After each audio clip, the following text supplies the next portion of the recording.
아멘. 하나님의 말씀 에스겔 17장입니다. 에스겔서 17장 1절에서 10절까지 한 절씩 교독하기로 하겠습니다. 17장 1절 하나님 말씀입니다. 여호와의 말씀이 내게 임하여 이르시되 인자야 너는 이스라엘 족속에게 수수께끼와 비유를 말하라.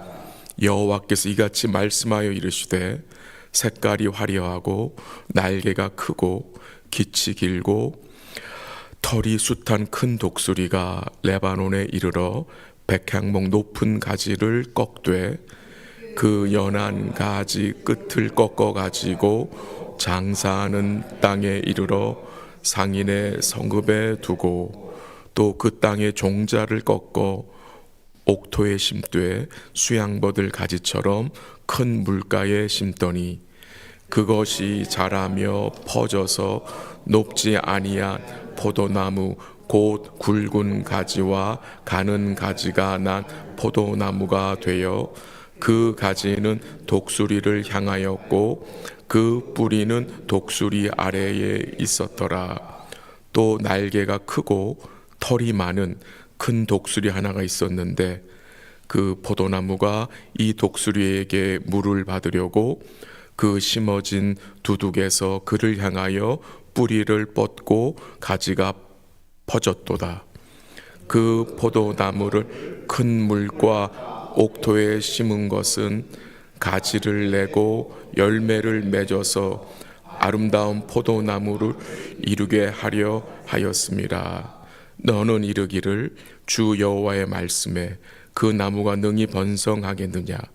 이 독수리가 어찌 그 뿌리를 빼고 열매를 따며 그 나무가 시들게 하지 아니하겠으며 그 연한 잎사귀가 마르게 하지 아니하겠느냐? 많은 백성이나 강한 팔이 아니라도 그 뿌리를 뽑으리라. 볼지어다 그것이 심어졌으나 번성하겠느냐? 동풍에 부딪힐 때에 아주 마르지 아니하겠느냐? 그 자라던 두둑에서 마르리라 하셨다 하라. 아멘. 오늘과 내일 아침 우리가 에스겔 17장을 우리 읽고 묵상합니다. 이 17장의 구조를 잠시 말씀을 드리면 오늘 함께 읽은 1절과 10절까지는 두 독수리와 포도나무에 대한 비유의 말씀이 나오고 우리 내일 함께 살펴볼 11절에서 24절까지는 그 비유에 대한 해석이 나옵니다. 오늘 본문 2절에 보니까 하나님이 에스겔에게 이스라엘 백성들을 향하여 수수께끼와 비유를 말하라고 말씀하셨습니다.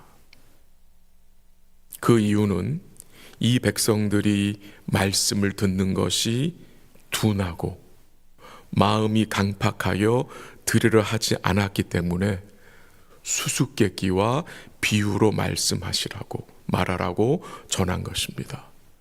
조금이라도 이 백성들이 하나님 말씀에 좀 더 집중하고 좀 더 명확하게 듣게 하기 위하여서 이렇게 비유로 수수께끼로 말씀하라고 하신 것입니다.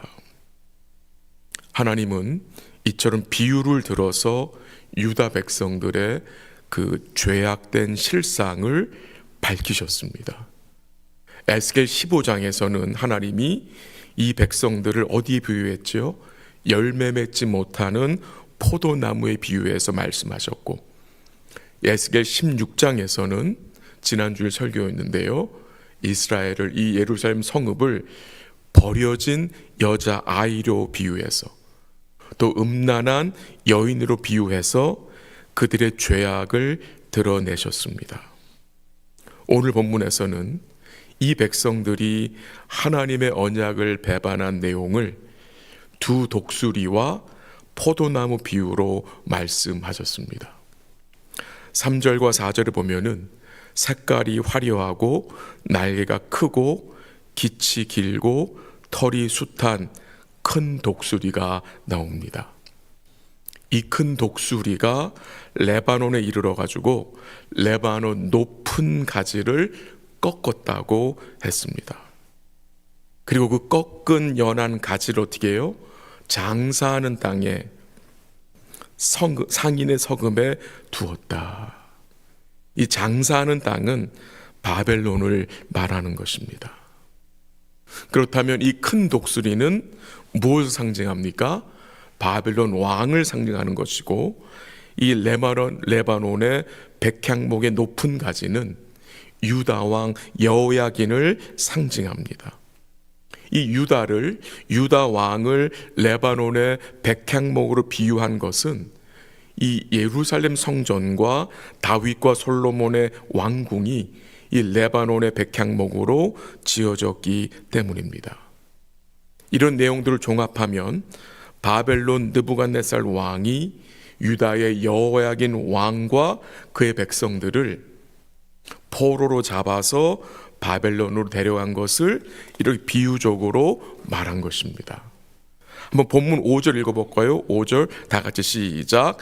또 그 땅의 종자를 꺾어 옥토에 심되 수양버들 가지처럼 큰 물가에 심더니, 또 그 땅의 종자를 꺾었다고 했습니다.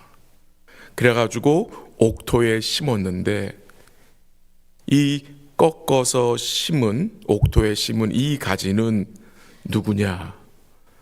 여호야긴 왕의 삼촌인 맏다디아. 이 맏다디아의 이름을 바벨론 왕이 뭐로 바꾸죠? 시드기야로 바꿉니다. 그래가지고 어떻게 합니까? 바벨론으로 데려오죠. 그리고 바벨론 왕이 시드기야와 뭐합니까? 언약을 맺습니다. 그래서 이 시드기야 왕은 이 바벨론 왕에게 뭐 해야 합니까? 순종해야 합니다. 그것이 하나님의 뜻이었습니다. 근데 문제가 생기는데, 어쩜 문제가 생기느냐? 이 자라난 포도나무 시드기야가 자기를 심어준 그 독수리가 아닌 다른 독수리에게 도움을 청합니다. 오늘 본문에 두 독수리가 나오는데요, 두 번째 독수리는 애굽 왕을 상징합니다. 한번 본문 7절 읽어볼까요? 7절 시작. 또 날개가 크고 털이 많은 큰 독수리 하나가 있는데, 그 포도나무가 이 독수리에게 물을 받으려고 그 심어진 두둑에서 그를 향하여 뿌리가 뻗고 가지가 퍼졌도다. 또 다른 독수리가 있었는데, 그 독수리를 향하여 이 포도나무가, 시드기야가, 유다 백성들이 무엇을 했다고 합니까? 물을 얻으려고, 물을 받으려고 어떻게 했어요? 그 다른 독수리에게 뿌리를 뻗고 가지를 퍼졌다고 했습니다. 이 시드기야 왕이 바벨론 왕과 언약을 했기 때문에 그 바벨론 왕의 말을 따라가야 하는데, 결국 이 시드기야 어떻게 합니까? 바벨론 왕과 맺은 언약을 배반하고 어떻게 합니까? 애굽에게 손을 내민 것입니다. 은밀하게 애굽 왕에게 사자를 보내서 말과 군사를 요청해서 조용히 바벨론을 뭐 하려고? 멸망시키려고 한 것입니다. 그렇게 하려고 한 것은 지금 자기와 유다 백성들이 처해 있는 그 하나님의 언약적 징계가 싫었기 때문입니다. 그래서 인간적인 방법을 써서 애굽을 동원해서 이 바벨론을 쳐부시려고 한 거예요. 왜 시드기야가 이런 악한 마음을 품게 된 것입니까? 여러분과 제가 언제 하나님 기뻐하시는 마음을 품게 됩니까? 한번 8절 읽겠습니다. 8절, 본문 8절 시작. 그 포도나무를 큰 물과 옥토에 심은 것은 가지를 내고 열매를 맺어서 아름다운 포도나무를 이루게 하려 하였습니다. 하나님이 이 포도나무를 큰 물과 옥토, 이 바벨론에 심은 것은 하나님의 어떤 목적이 있었습니까? 그 포도나무를 통해서 가지를 내고 열매를 맺어서 어떤 포도나무가 되게 하시려고? 아름다운 포도나무가 되게 하시려고 예루살렘에서 바벨론으로 옮기신 것입니다. 근데 이 시드기야는 영적으로 무지해서 교만해서 그 하나님의 선하신 뜻을 보지 못한 것입니다. 바벨론 포로 생활이 나쁘고 삶을 낭비하는 것만이 아니라는 것입니다. 물론 힘들겠죠. 포로 생활이 힘든 것은 사실이죠. 근데 거기에는 하나님의 선하신 뜻이 있었어요. 하나님 이 포도나무, 이 유다 백성들을 아름다운 포도나무로 세우시려는 선하신 목적이 있었는데,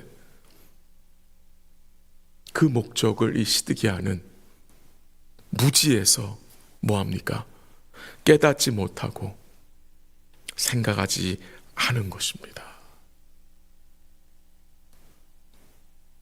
그래서 그가 무슨 일을 한 겁니까? 친애굽 정책을 실행한 것입니다.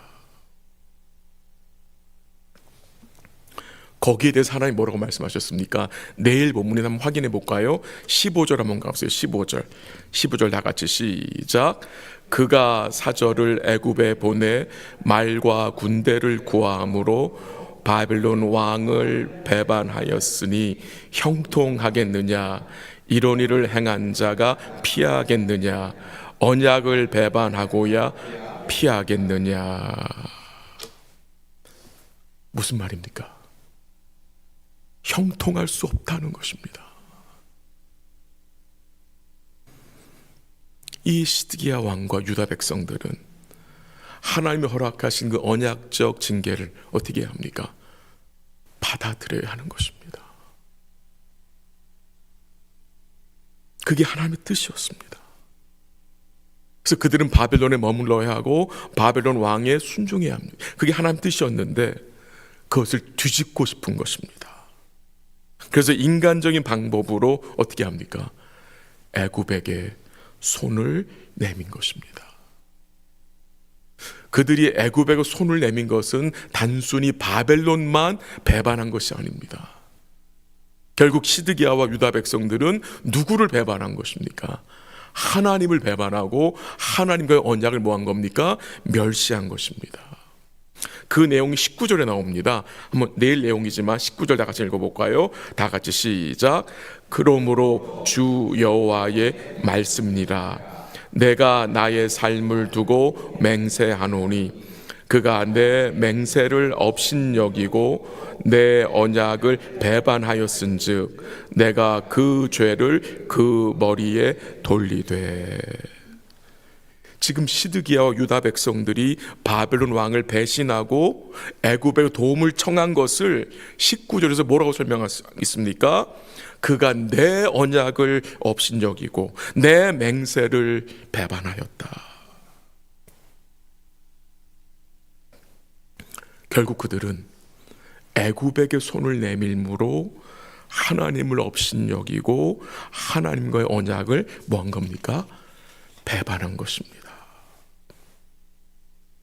하나님이 스스로 맹세하심으로, 하나님 맹세할 필요가 없죠. 왜? 말씀하신 것을 지키시기 때문에. 스스로 맹세하심으로 그와 그의 백성을 맺은 언약을 끝까지 지키겠다고 하셨는데 이 백성들은 그 맹세하심에도 불구하고 뭐 합니까? 하나님의 언약을 멸시합니다. 무시합니다. 때로는 우리에게도 이런 모습이 있지 않습니까? 말씀을 정리합니다. 유다 백성들의 안전과 보호가 그 당시 강대국 중에 하나인 애굽의 손에 있습니까? 누구에게 있는 것입니까? 하나님 백성들의 보호와 안전이 누구의 손에 있습니까? 여호와 하나님입니다. 이 백성들은 세상에게, 애굽에게 손을 내민 것입니다. 바로 그것이 하나님과 하나님의 언약을 멸시하는 죄악이라는 것입니다.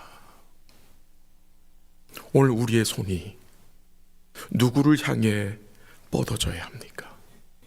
오늘 우리의 믿음의 손이 누구를 향해야 합니까? 누구에게 내밀어야 합니까? 오직 살아계신 주권자이신 여호와 하나님이십니다.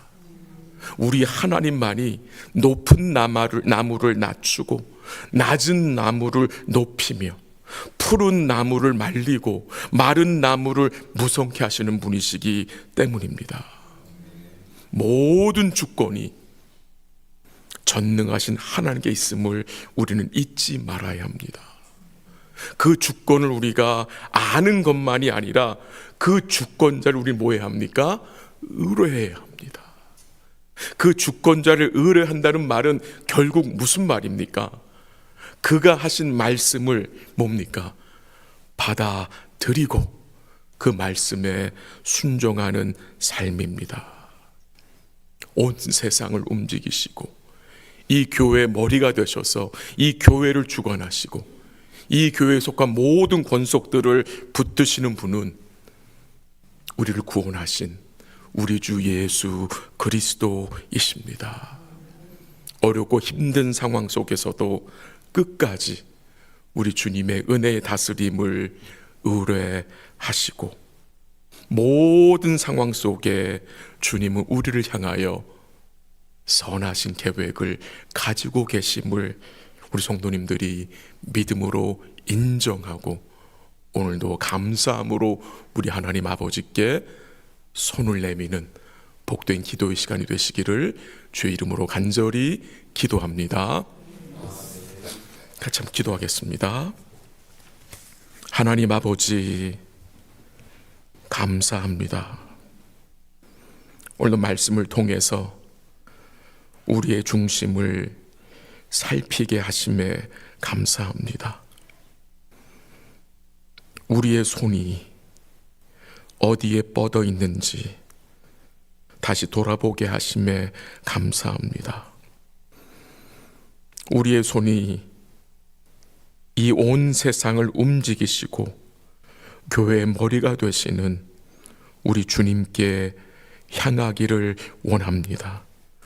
우리 주님의 그 온전하신 은혜의 다스림을 의뢰하게 하시고 그 주의 신실하신 말씀을 우리가 듣고 순종할 수 있도록 도우시고 어떤 상황 속에서도 주님은 우리를 향하여 선하신 뜻과 계획을 가지고 계심을 우리가 굳게 믿고 살 수 있도록 인도하여 주시옵소서. 우리가 하나님 앞에 영적으로 무지한 자임을 또 인정하고 고백하오니 긍휼을 베풀어 주옵시고 주의 말씀을 통해서 우리가 더욱 우리 하나님과 이루신 구원을 깊이 풍성히 알아갈 수 있도록 도와 주시옵소서. 오늘 SFC 마지막 날입니다. 참석 중인 우리 자녀들을 주님이 축복하시고 또 마지막 드려지는 예배를 통해서 우리 자녀들이 주의 음성을 듣게 하시고 하나님의 은혜와 사랑을 경험할 수 있도록 확신할 수 있도록 성령께서 역사하여 주옵시고 안전하게 집에 돌아올 수 있도록 인도하여 주시옵소서. 이 아침에도 믿음으로 간구하는 주의 백성들을 기억하시고 고통과 어려움 중에 질병 중에 있는 주의 백성들에게 주께서 은혜와 긍휼을 베풀어 주옵시고 치료와 회복의 은총으로 함께하여 주옵소서. 모든 것을 주께 감사드리며 예수님의 이름으로 기도합니다. 아멘. 기도하시다가 돌아가시기 바랍니다.